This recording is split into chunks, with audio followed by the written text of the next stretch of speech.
Сәлем достар, бүгін Python'ды кезекті сабағын жалғастыратын боламыз. Алдымен өткен сабақтың үй тапсырмасына шолу жасап, ары қарай келесі тақырыпқа өтетін боламыз. Үй тапсырмасы ретінде мектеп көркем еңбек сабағына 12 метр мата сатып алды. Шыт пен жібек матаға 2340 теңге төледі. 1 метрінің бағасы 420 теңге тұратын жібек матадан 3 метр сатып алынды. Шыт матаның 1 метрі қанша теңге тұрады? Осыны Python тілінде біз есепті кодын жазуымыз керек. Тапсырма. Есептің математикалық шешуін тауып, оның программа кодын құрастыруымыз керек. Есептегі шамаларды айнымалылар арқылы өрнектеп, әмбебап программа кодын құрастыруымыз керек. Сатып алынған маталардың жалпы ұзындығы Т, барлық жұмсалған ақша S, 1 метр жібектің бағасы М, сатып алынған жібектің ұзындығы Н. Осыны қою арқылы біз программамызды шығаруымыз керек. Енді біз 3 метр мата сатып алдық 420 теңгеден, оны 3-ке көбейтетін болсақ 1260 теңге болады. 1260 теңгеден 2340-тан алып тастаймыз оны, өйткені жібек матаның бағасы сол екеуі қосылып тұр, жібек пен шыттікі. Одан кейін 1000 бірдеңе шығады, оны 9 метрге бөлеміз, яғни 12 метрден 3 метрді алып тастаймыз, 9 метр қалады, оны қалған санды 9 метрге бөлсек, бізде шыт матаның ақшасы шығады. Енді осыны есептейік бірге. Python'ымызды ашайық. Сіздердің уақыттарыңыз алмас үшін мен барлығын жазып қойдым. Т тең 12, жалпы маталардың метрі, толық метрі. S тең жалпы төленген бағасы 2340 теңге. Жібектің метрі 420 теңге тұрады. Және қанша жібек мата алынғаны, яғни 3 метр мата жібек алынған, оның бағасы есептеледі. Және метрдан алып тастаймыз, 12-ден 3-ті алып тастаймыз, 9 метр қалады.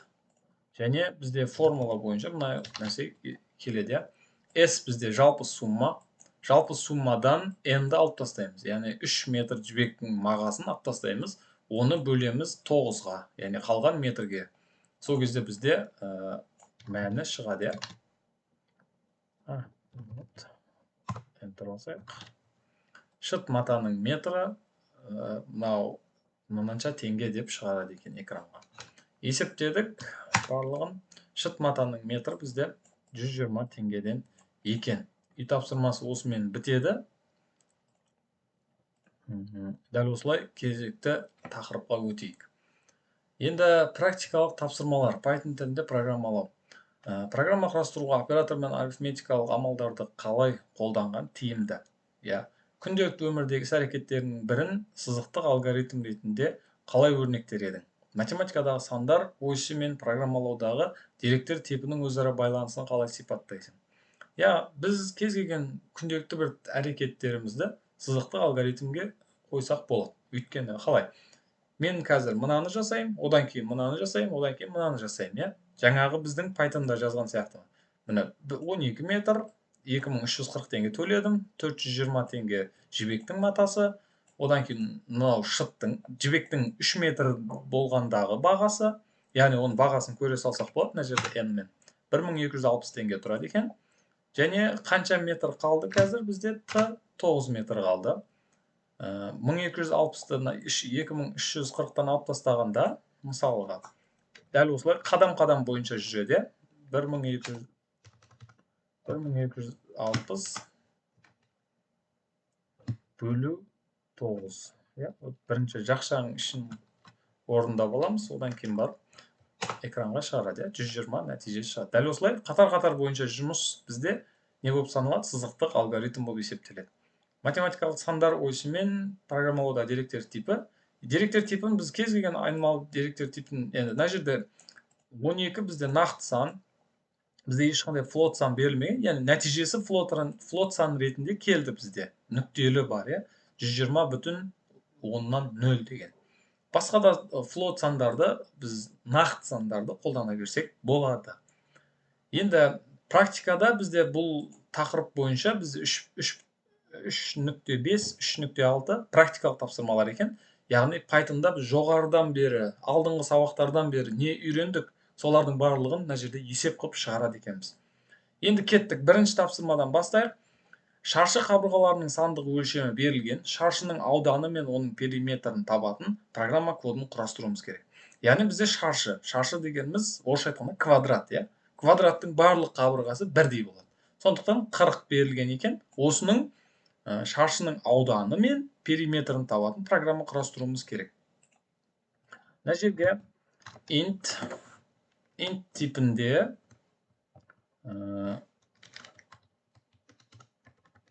input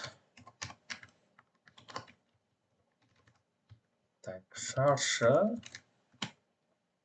өлшемі. Өлшемін кір деп айтамыз. Оны бір айнымалыға тағайындаймыз. Оны ш деп аласылайық. Ш тең. Оны ш-ға айнымалыны атап алдық. Шаршының өлшемі бізде 40.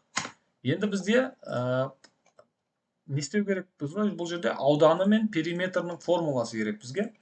Мен сіздерге оны қойып қойдым. Мұнда шаршының ауданы S тең A көбейтілген A, яғни A-ның квадраты.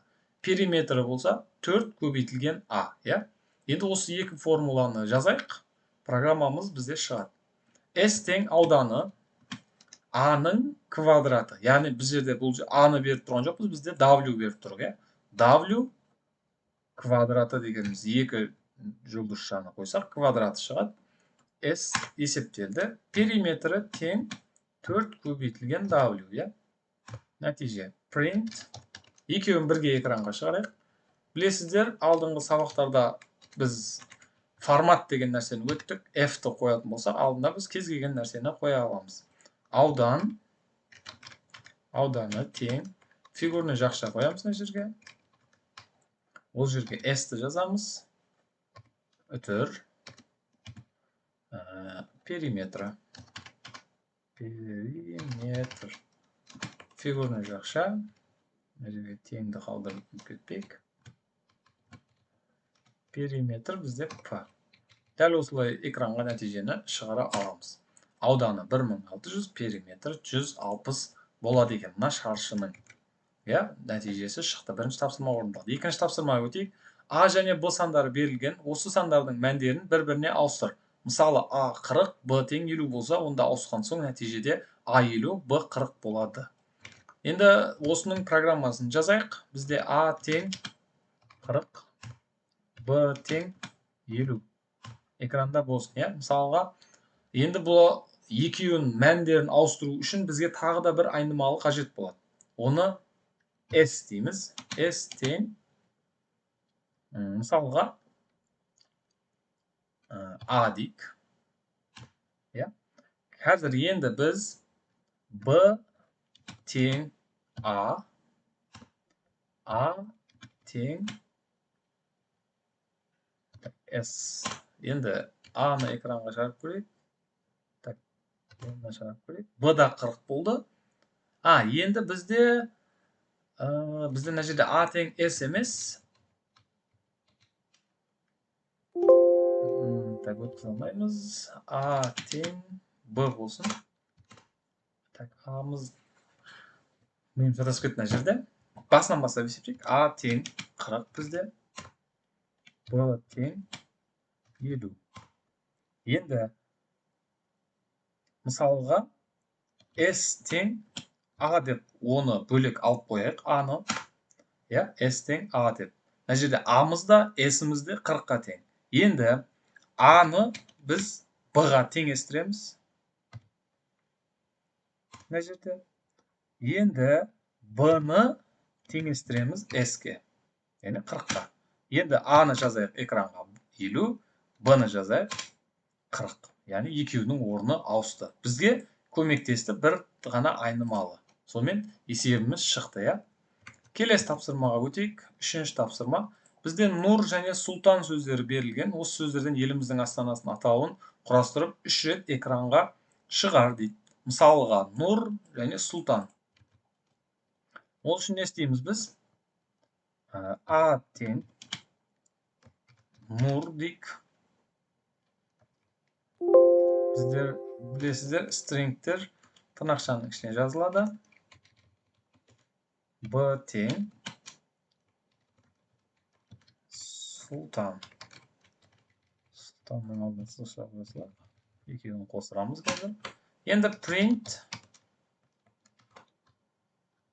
A қосу B. Нұр Сұлтан. Енді осыны біз 3 рет жазуымыз керек. Ол үшін не істейміз? Жаңағына біз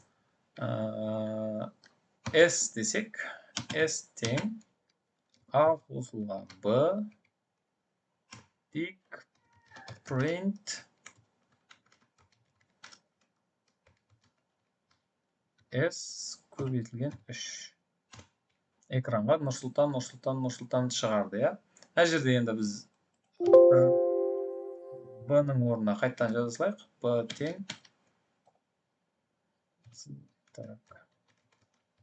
сызықша Сұлтан. Бір орын қалдырайық, я? Өйткені жаңа жабысып қалды, әр жерде. Қайттан бізде print S көбейтілген 3.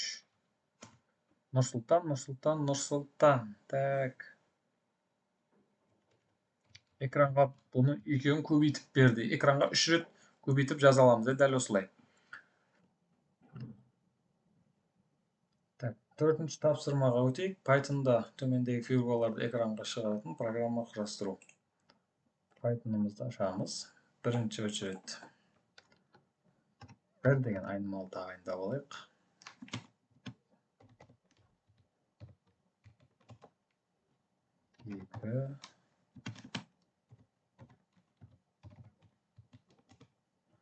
Прямой высып айнымалы тағайындап та шығаруымызға болады, и прямой экранға шығарсақ та болады. Мен сіздерге айнымалын тағайындау арқылы үйретіп жатырмын қазір. 3, 4,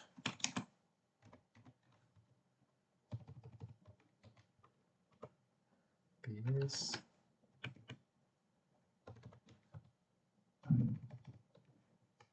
Так, 5. Print. Оны көбейте салайын. 2, 3, 4, 5.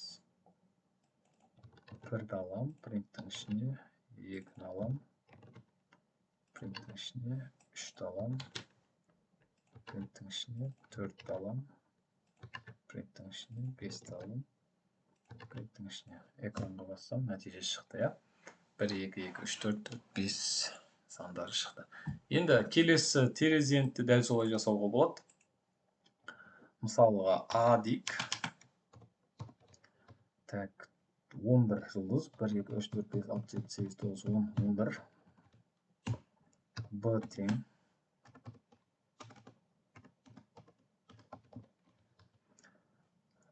Жұлдыз. 1, 2, 3, 4. 1, 2, 3, 4. Бізге 2 айнымалы жетеді. Енді print.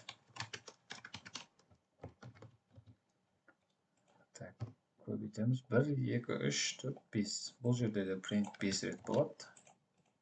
1, 2, 3, 4, 5. A-ны бірінші жаздырамыз. Одан кейін B. Одан кейін қайттан A. Одан кейін қайттан B. Одан кейін қайттан A. Экранға нәтиже шықты, я? Одан кейін үшінші бізде шырша екен. Мысалыға, шыршаны біз printпен шығарып көрейік сразу. Print. Так, мына жерде қанша болады? 3, 6, 9 екен. 1, 2.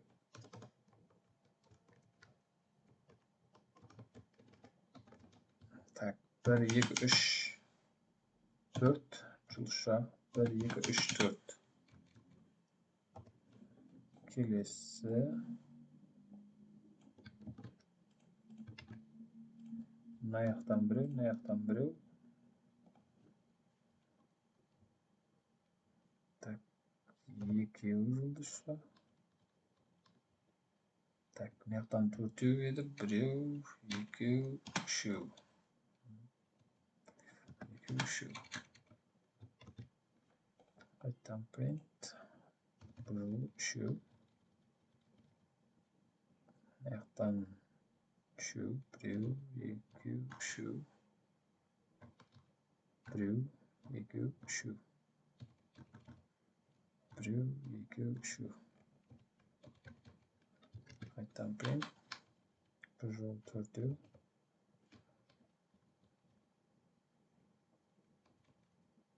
Жоқ, бесеу болады сразу. Біреу, екеу. Біреу, екеу. Мана шамалы үлкейтіп алайын. Қайттан print. Бұл жол жетеу. 2, 3, 4, 5, 6, 7.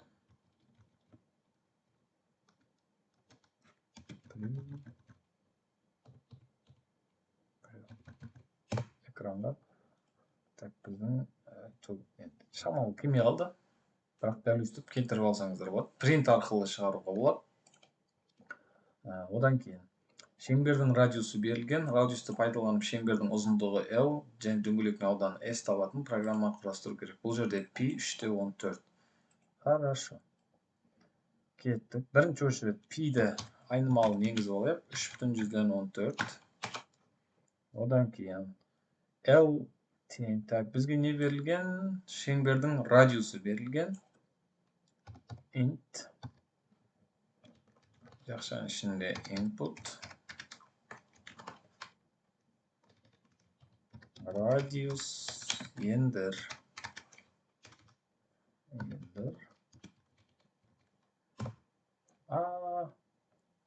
Так, 4, 5 дейсайықшы. Бірақ бұны біз алдын ала неге таңдауымыз керек? R тең.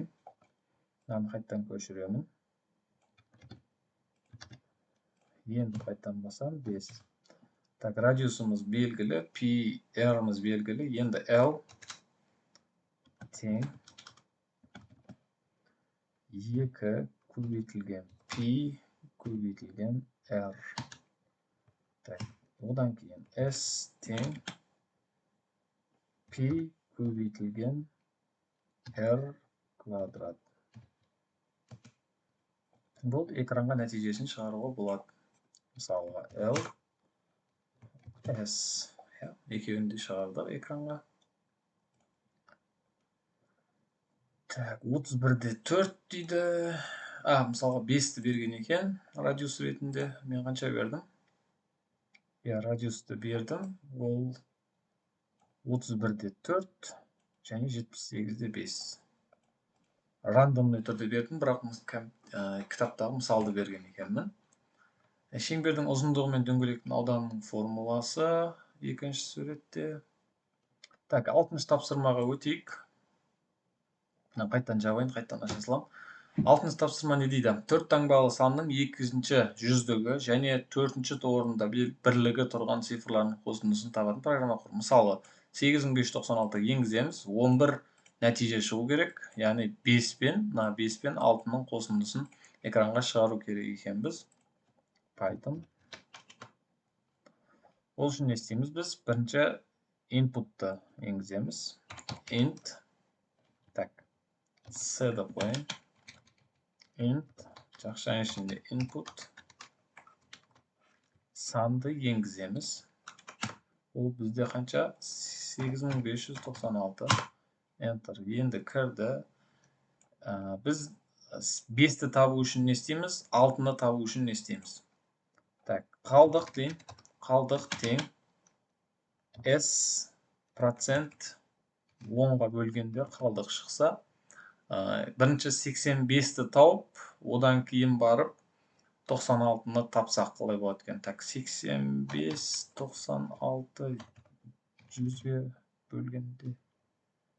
1000-ға бөлік шыққанша жатқан. 1000-ға бөлсек 88 шығады екен. 85, 96 бөліп 100-ге бөлгенде 85.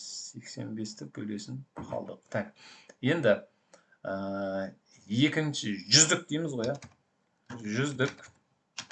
тең S бөлінген 100, жақшаны жабай, оның проценті 10-ға, ол бізде 100-дік шығады. Жауап, жау дейін, тең 100-дік қосу қалдық. Жауап экранға шықсақ, 11 нәтижесі шықты. Экранға келді. Яғни 5, мысалға ол 100-дік. Және қалдық 6. Экранға келді. 7-ші тапсырма өтейік. 5 таңдалы санның алғашқы 2 цифрынан құралған және соңғы 3 цифрынан құралған санның қосындысын табатын программа. 12 145 енгізесің. 12 мен 145-ті қосып 157 деген нәтижені шығару керек. Я, оп-оңай, я. Көргендеріңізде жаңағы. Так, мысалға S тең 12 145 деп енгізе салайық. S-ті жазсақ 12 145. Енді бізде 12-ні табуымыз керек. 12-ні табу үшін не істейміз? S тең, так, жоқ, S емес, A тең S бөлінген 1000. A-ны жазсақ 12-міз шықты біздің. Енді 145-ті табуымыз керек. Ол үшін не істейміз? B тең S процент 1000. B-ны экранға шығайық, 145. Енді нәтижеге 145 пен 12-ні қосуына қалды. A қосу B тең 157 экранға шықты. Енді 8-ші тапсырма X, Y, Z айнымалылар бар өрнек берілген. Айнымалылардың кез келген мәндеріне осы өрнектің мәнін есептейтін программа құрастыру керек.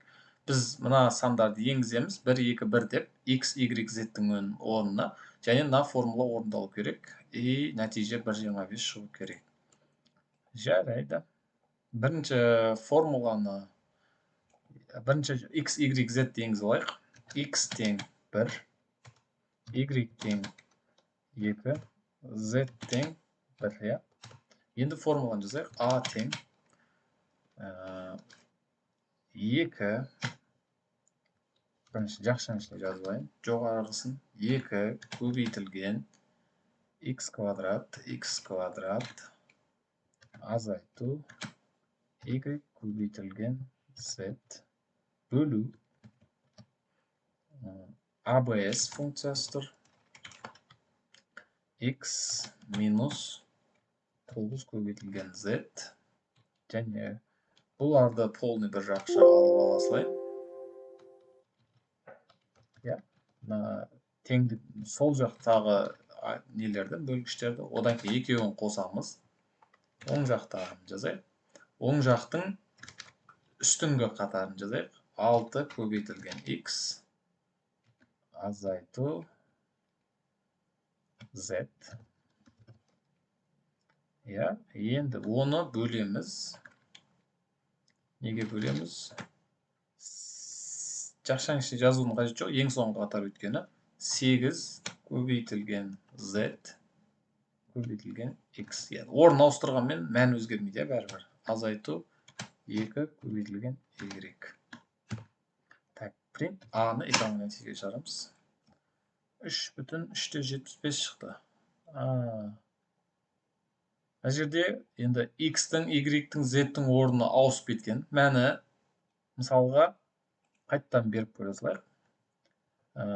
X-ке 2-ні берейік.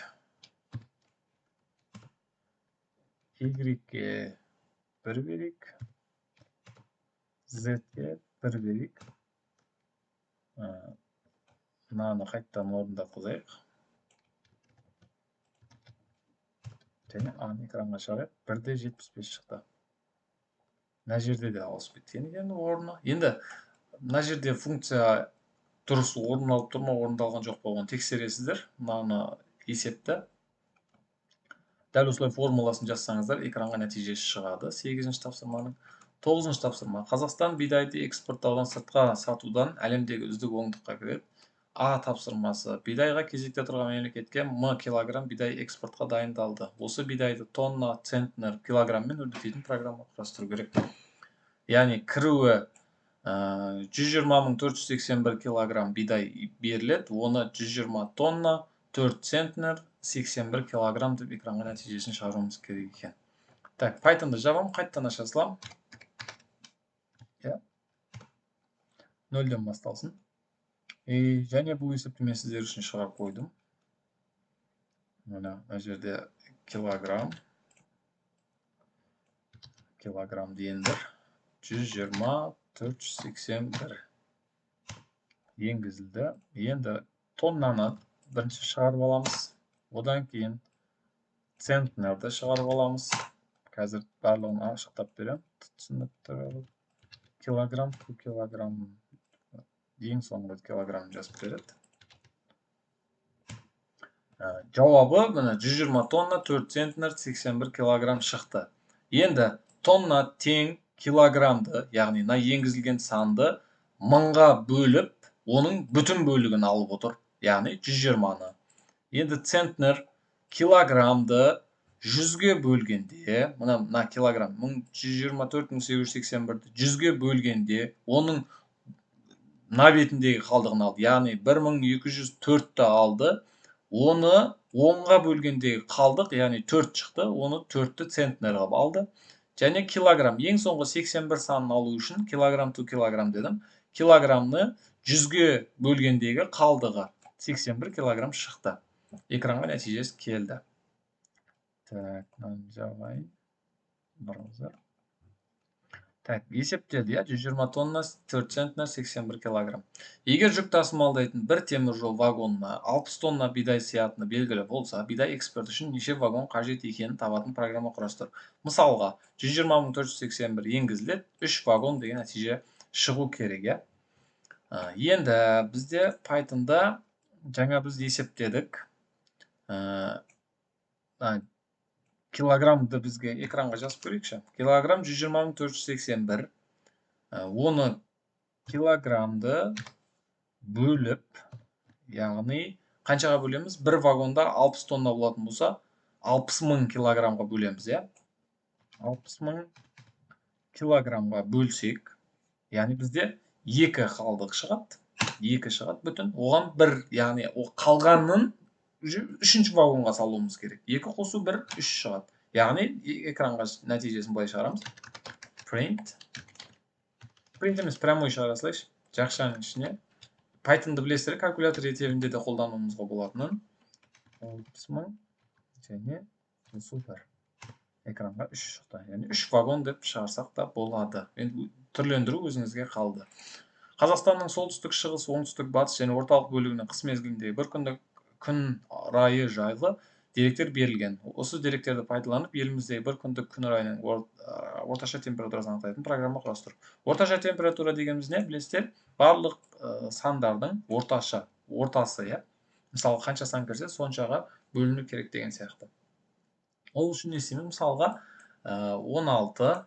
Python'да біз прямой айнымалыға тағайындамай-ақ шығара берейікші.